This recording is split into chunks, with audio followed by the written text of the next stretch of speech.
Okay, picture this. A morning literally just like any other. You wake up, you roll over, grab your phone, and you start asking it questions. What should I eat today? Where should I go? Who should I date? Or, even love. And your phone answers. It gives you these perfectly curated options and you make a selection. You believe you chose. But today, in this explainer, we're going to explore a deeply philosophical question about AI and human agency. We're going to take a look at a fascinating documentary script that is basically going to force us to look at that mundane morning routine in a completely new light. So, let me ask you, did you truly choose, or has choice itself become just a suggested commodity?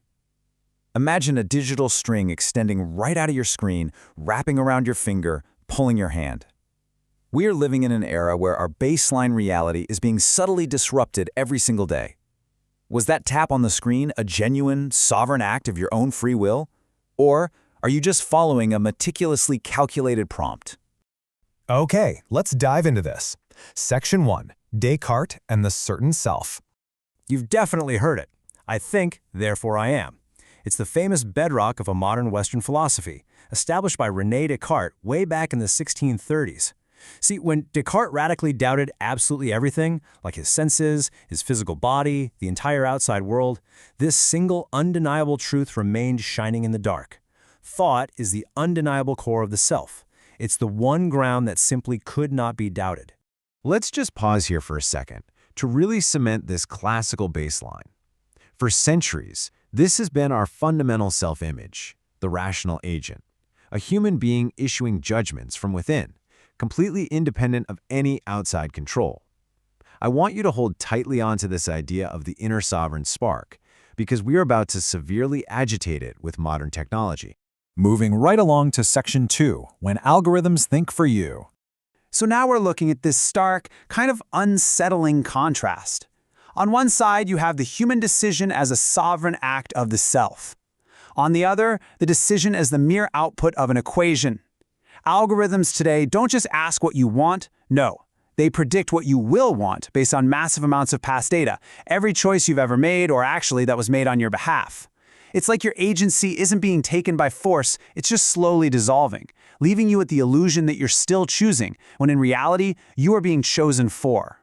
Which brings us to Section 3, Heidegger and the Technological Frame. And this brilliantly illustrates the German philosopher Martin Heidegger's concept from 1954, Gestell, or end-framing.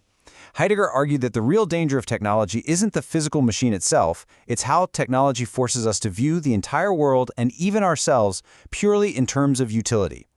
Under this end-framing, we literally stop being rational agents and become what he called a standing reserve, just raw material ready to be summoned, optimized, and consumed by the algorithm. All right, let's shift gears entirely for Section 4, Islamic theology of human will.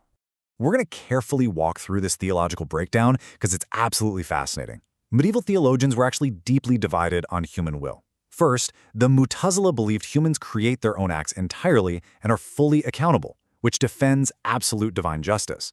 But then, the Ash'arites proposed this theory of kasb, or acquisition. Basically, God creates the act, but the human acquires it. It was this really delicate balance between absolute divine power and personal moral responsibility. Finally, the philosopher Al-Ghazali went even further. In The Incoherence of the Philosophers, he argued there's no fixed causal necessity in the universe at all. There's no strictly rational link between cause and effect. It is simply a divine habit enacted by God. So what does this all mean for us today? Well, it brings up a super provocative question.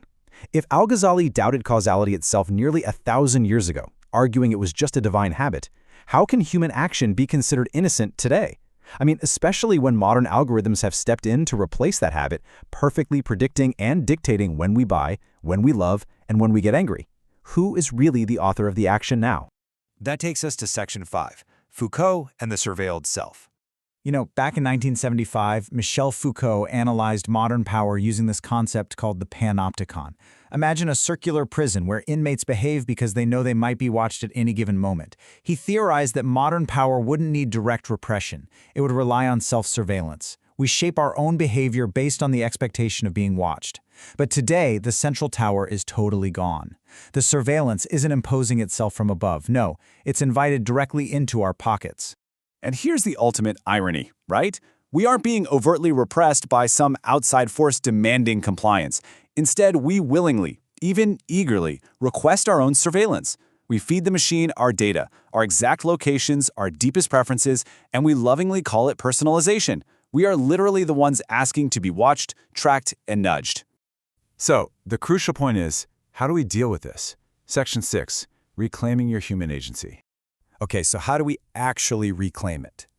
Look, it's not about throwing your phone in a river and rejecting technology entirely. First, step 1, recognize you are being steered. That realization alone is incredibly powerful. Step 2, resume Cartesian doubt. Remember Descartes from the beginning? We have to apply his radical doubt to the digital age. Question the prompt, question the recommendation. And step 3, reclaim critical distance. The philosophical act of simply being aware that an algorithm is trying to choose for you, that is our modern form of free will. It's how we step out of the machine's framing.